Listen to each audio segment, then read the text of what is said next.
कहाँ गिल रहा लोग? पिताजी वो कहा? छोड़ा जाए दा। माँ, कब तक ऐसे मौन रहबू तू? कौनो फैसला तो कर तू। हम कौन फैसला ली? वो जग्गी तो मानिए नहीं की रहल कि हमार पैसा वो चुरवले ह। चोर कबो अपना मुंह से कहेला का कि हम चोरी के ले बानी? वो माने तबो ठीक, ना माने तबो ठीक, चोरी तो भइल बाना। अगर जग्गी चोरी कैले बा तो ओकर कोनो फैसला तो होके के चाहिए ना।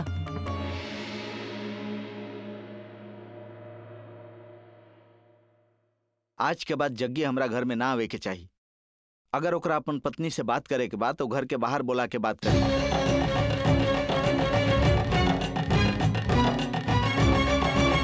समझ गेलू ना?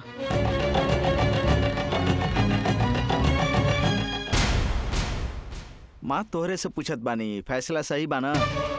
खाली ओकरा अंदर ना आवे देवे से काम न चली। ओकर दोनों हाथ पैर के तोड़ देवे के चाहिए। माँ ओकर कैल के पाप ओकरा लागे। हमने सब कह के काहे खातिर पापी बनी? तू काहे गलत बात बोल के अपन मुंह खराब करत बाड़ू? न तो ओकरा ही काम के का सजा मिले के चाहिए? वो झूठ बोल ले बा। ओकर जवान के हम काट दे।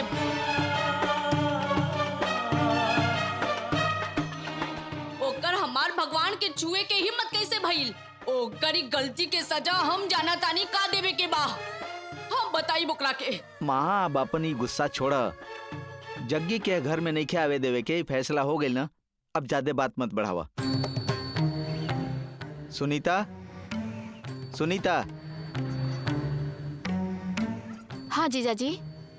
सुनीता, तोहार पति के अब ई घर में नहीं आवे देवे के फैसला हो गई बा। तू ये बात खातिर बुरा मत मनिहा। तोहार एकरा से कोनो संबंध नहीं है। कोनो बात नहीं है जीजाजी, हमरा समझ में आवेला। राउर लिहल फैसला ही सही बा। ए सुनीता, तुम पत्नी हो? अरे बस करा।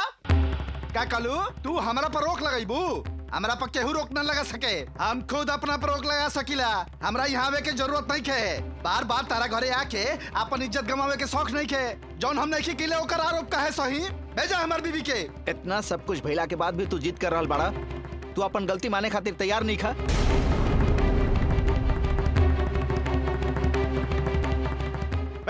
हम क्या के गलती मान ली? हम अपन पति और बच्चा के कसम खैनी, तब हमारा पर विश्वास नहीं होते। जब हम चुराइला ही नहीं की तो झूठो के हम अपन गलती किसे मान ली? जीजाजी, ई जन्म में इनका अकल ना आई। जब हमार बच्चा के मारे के कोशिश केले तब हम समझ गए नी कि कैसन इंसान हवे। हम एजा बानी तो इनके बहाना मिल गइल। खाना नाश्ता तीनों टाइम के खाना एजा खाए के। शर्म नाम के कोनो चीज नहीं है। जा। तू एगो पत्नी हऊ, सबे के सामने अपन पति के बेइज्जती करतड़ू। इतना दिन से हम बर्दाश्त करतनी, लेकिन अब ना, अब हम तनिको बर्दाश्त ना करब। अब तारा साथे जिए के कोनो मतलब नहीं है। हमार घर के अंदर आके पैसा चुरा के हम ही की सुनामत बड़ा। देखा, हम केहू के माफ कर सके नी, बाकी झूठ बोले वाला और चोरी करे वाला के हम कबो माफ ना करब। जा यहाँ से, जा यहाँ से।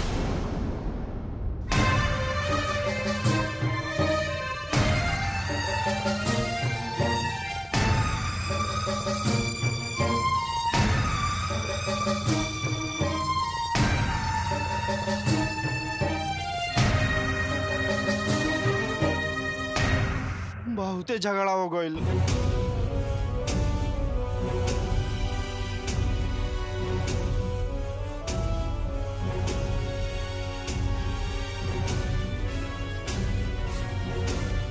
माता जी के पैसा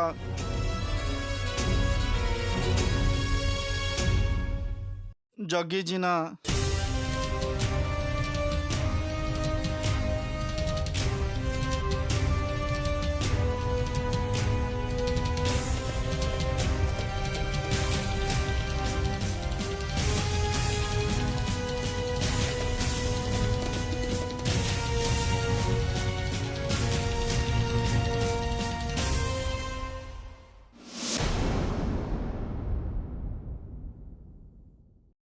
हम ले बनी।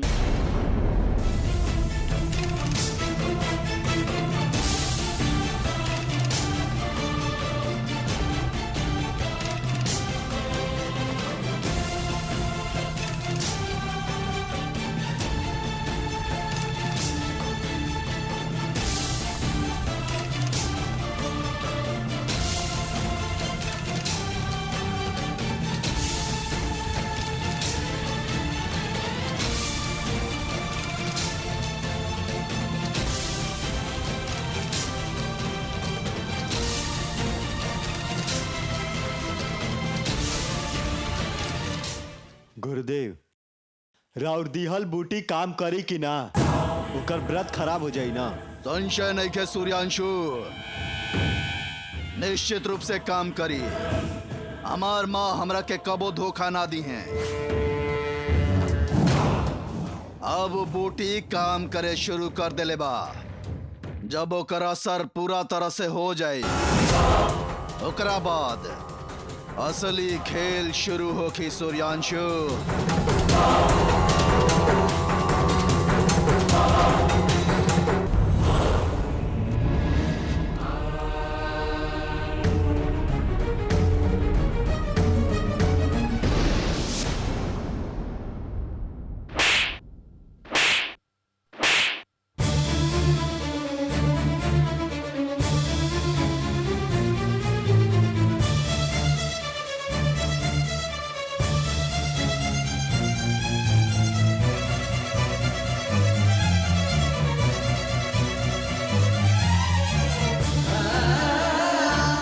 माँ छोड़ दो, माँ माँ माँ।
बंगारी, ये मजाक करे के समय ना हा। ऐसा ने कुछ भी मत बोला। हाँ, हम सांच कहता नहीं, हम ही पैसा लेनी हो। लाली कैसन बात करता देखा था? तू सच सच बतावा, तू ही पैसा ले ले बड़ा का?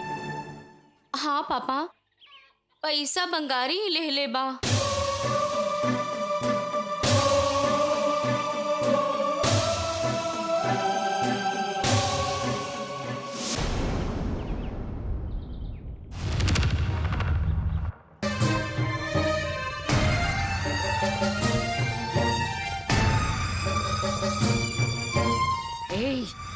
सच सच बतावा, हमार पैसा तू ही ले बाड़ा ना?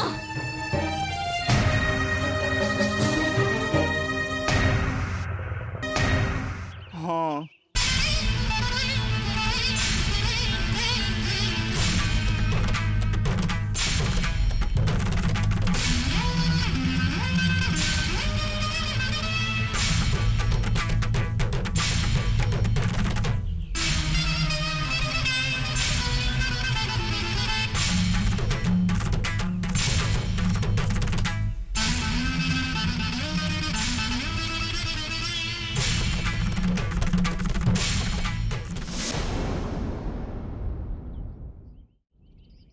माँ ये बात कही मैं खत्म कर द माँ। बंगारी हमार घर के दामाद बा, एकरा हम आजकल से देख रहल बानी का। बेचारा दूध और चूना के पानी में एकरा फर्क ना पता चलेला, इतना भोला बाई ई चोरी कर सकत बा का बोला?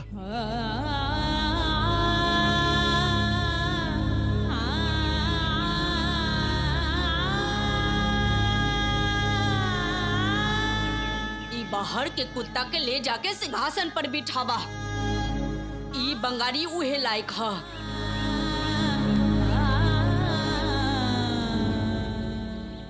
तहार हालत तब बंगारी ऐसे ने हुई।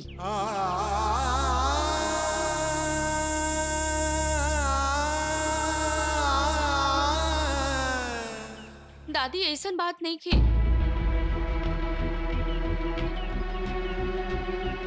बंगारी के मत कहा ऐसन। दादी बस बहुत हो गई।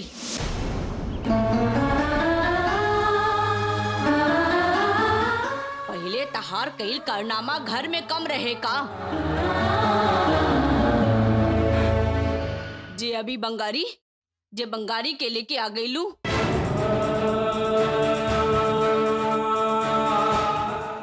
अब तो दोनों मिलके हमार घर के बर्बाद कर रहल बड़ा। ई सब करके चैन न मिलल।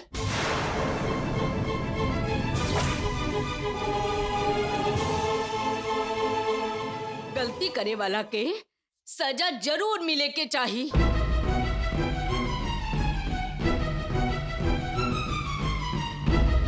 अब तू बतावा ई गलती के तोहनी लोग के का सजा मिले के चाहिए?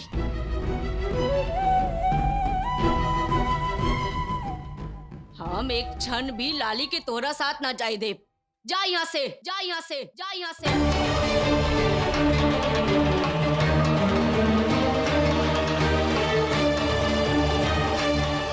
अब तू लाली के साथ रहे लायक नहीं खे बाड़ा तू।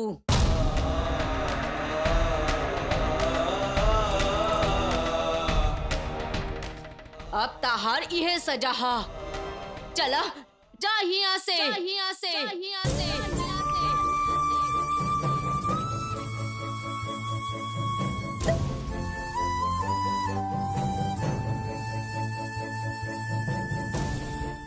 माँ नया नया ई दोनों के बियाह भइल बा, ई दोनों के अलग करके अपना ऊपर पाप मत ला।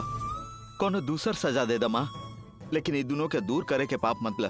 हाँ माँ जी, जीजा जी बिल्कुल सही कहता रहे। और कोनो दोसर सजा दे दी, लेकिन ई सजा मत दी, दया करी। मान जा माँ, भगवान खातिर मान जा, कोनो दूसर सजा दे दा।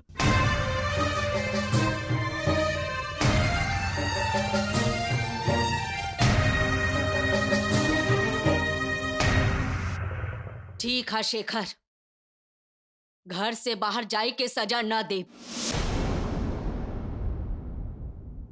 ई हमनी के सेवा करी, ई है सजा है कर।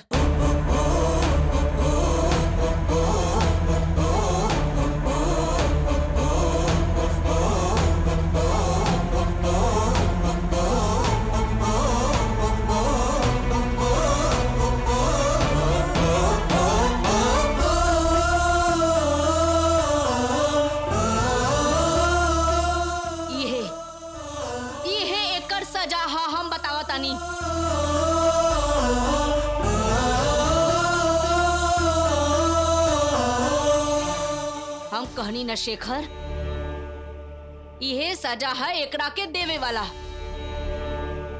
हमनी के छोड़ल झूठा खाना एकरा के खाए के पड़ी। न माने के बाद बाहर जाए।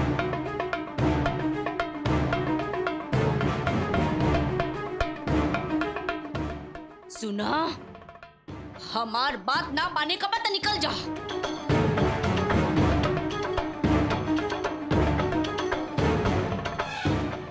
शेखर, हमार सर पर पानी डाल दा।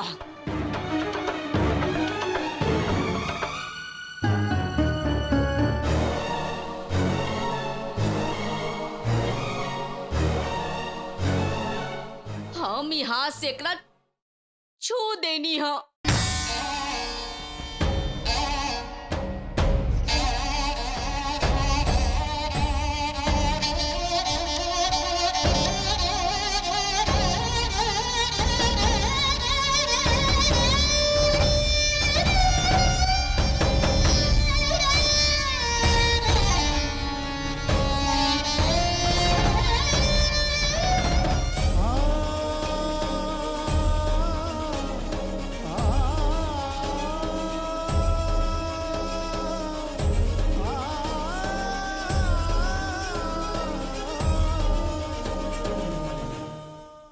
माता जी के ऊ पैसा जग्गी जी ना हम ले ले बनी।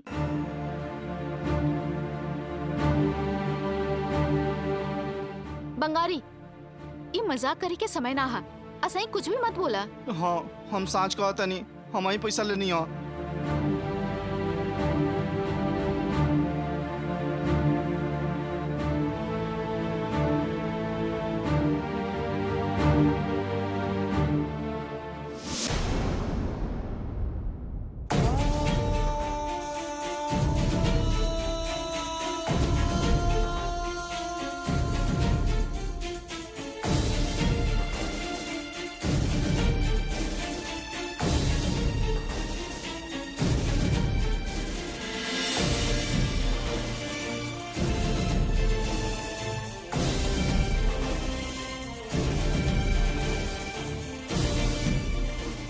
अगर बाहर वाला के घर में बुला के अपन सर पर बिठाई बाता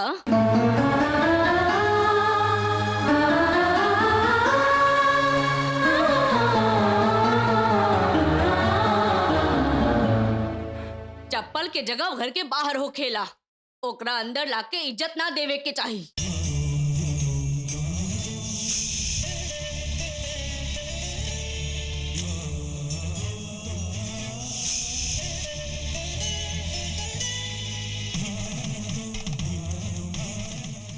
बाहर के कुत्ता के बुला के सिंहासन देले बाड़ा, ये ऐसने हरकत करेला।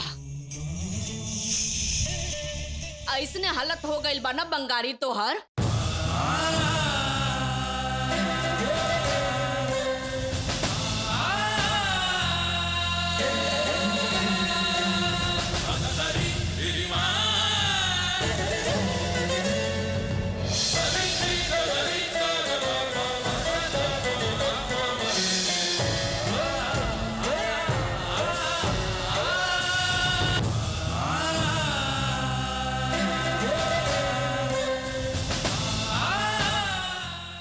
दोनों मिल के हमार घर के ही तरह से बर्बाद कर देला, तब वो चैन ना मिलल का।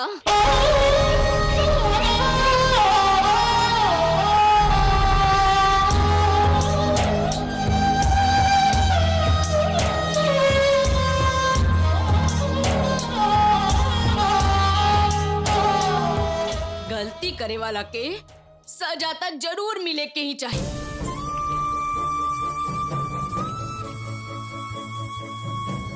तोहरा के ऐसन सजा दे कि याद रखबा जिंदगी भर।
छे!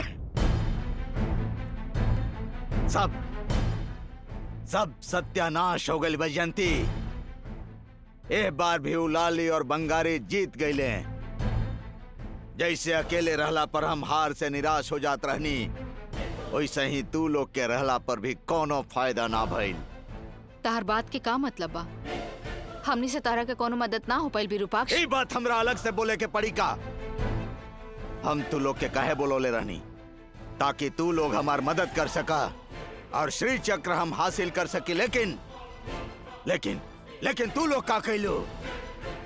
कदम कदम पर हमरा सतावत रहलू, हर बात में टेढ़ बोलत रहलू, लेकिन एक नया पैसा के मदद ना कैलू। और तू तो हमेशा चंद्रन हमारा अवतारी पुरुष बा कहत रहलू, लेकिन ऊ तो छे। बस चुप हो जा विरूपाक्ष। चंदन के एक शब्द भी बोलला तो अच्छा ना होखी। तहार श्री चक्र के मिले वाला दुराशा के पूरा करे खातिर ओकर दिन रात के मेहनत तारा दिखाई नहीं देत का? अपन बेटा के तू अपन स्वार्थ से दूर कर देले रहला। हमार बोलला के कारण ही चंदन आज एहिजा आइल बा। ई बात के इज्जत कर तू। हाँ, हम क्रोधी द्रोही दुष्ट हई। अपन जन्म देहल बेटा के दूर कर देनी, वो हमार दुश्मन बन गई। ओकर बुआ के वचन ओकरा खातिर वेद वाक्य हो गई। तू ही कहलू तो यहाँ आइल बनाता, ओकरा वैसे का भइल? कौन फायदा भइल? काम भइल का? सब सत्यानाश हो गई। हर बार हमरा हार हार हार मिलल। श्री चक्र पावे खातिर हमार कईल गईल होम हवन पानी में चल गईल।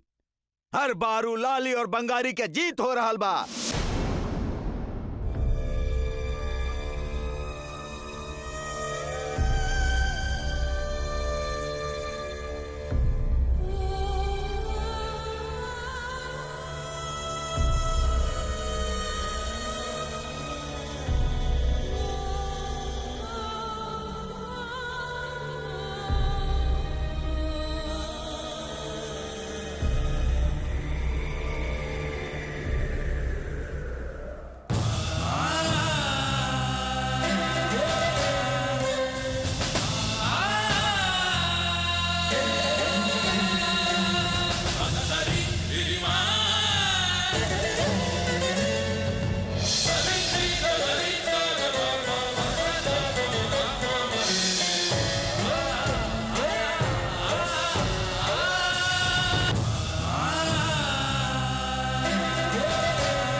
हमनी के हाथ बंद करके नहीं की बैठल विरूपाक्ष। चंदन अपन सब साधना के छोड़ के एहिजा आइल बा। अपन पावल सब सिद्धि के ऊ प्रयोग कर रहल बा। तहरा ओकर कीमत समझ में नहीं आ रहल का? त्याग त्याग केकरा खातिर कर रहल बा? त्याग जन्म देवे वाला पिता खातिर ही कर रहल बा ना। जायदा छोड़ा। भुला के भी ई बात तू ओकरा सामने मत कहिया, ना तो तहार काम वो बिल्कुल ना करी। जन्म देवे से केहू पिता ना बन जाला विरूपाक्ष। ओकर पिता होके पिता बने वाला कौन काम कैले बारा विरूपाक्ष? वैजयंती, बीत गई बात के बार बार बोल के हमरा परेशान मत करा। हर बार श्री चक्र पावे में हमार हार ही हो रहल बा। ओकरा कैसे पावे के बा एह बारे में सोचा।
चंदन इतना प्रयत्न कैला के बाद भी श्री चक्र नइखे मिल रहल, एकर मतलब कोनो बड़ा शक्ति बीच में रुकावट डालता।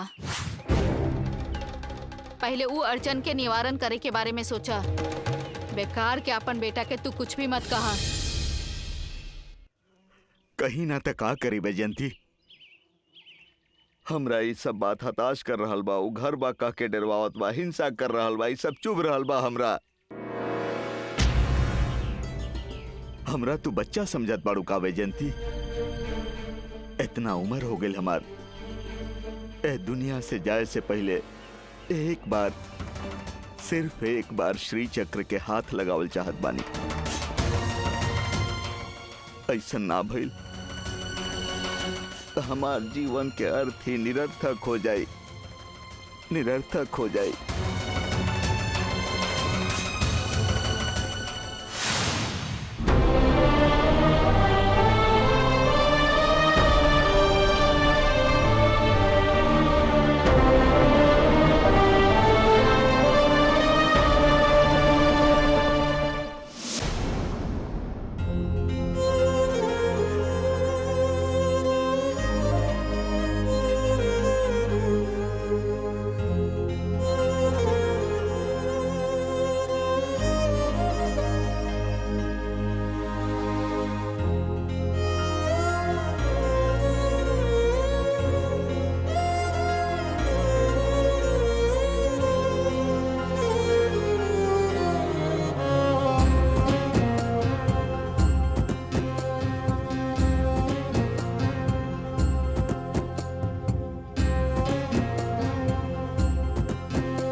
लाली के गर्भ से श्री चक्र स्वरूपी बच्चा के जन्म होखे वाला बाई जान के तू लोग के बुलौनी।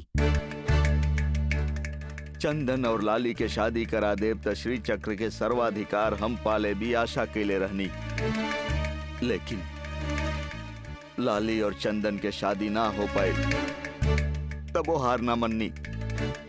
चंदन के और लाली के सुहाग रात करावे के इतना बंदोबस्त कैले रहनी हम। इतना सब कैला के बाद श्री चक्र पा जाए भी सोचले रहनी, लेकिन वो कल के चंदन पर वशीकरण कर देलस और इन्हें ही बंगारी लाली के लेके चल गई। तबे हमरा पता चल गई कि ई जन्म में श्री चक्र हमरा ना मिल पाई। हमरा ना मिले वाला श्री चक्र और केहू के भी ना मिले के चाहिए। हम ऐसा फैसला ले ली, वो दोनों के व्रत भंग कई चाहनी। लेकिन वो व्रत में भी हमार चलल कोनो चाल काम में ना आइल। तबो ना छोड़नी हम सूर्यांशु और चंदन के लाली के पास भेज के लड़की के आशा जगावे के उपाय करवैनी, साड़ी और गहना के लोभ दिवैनी,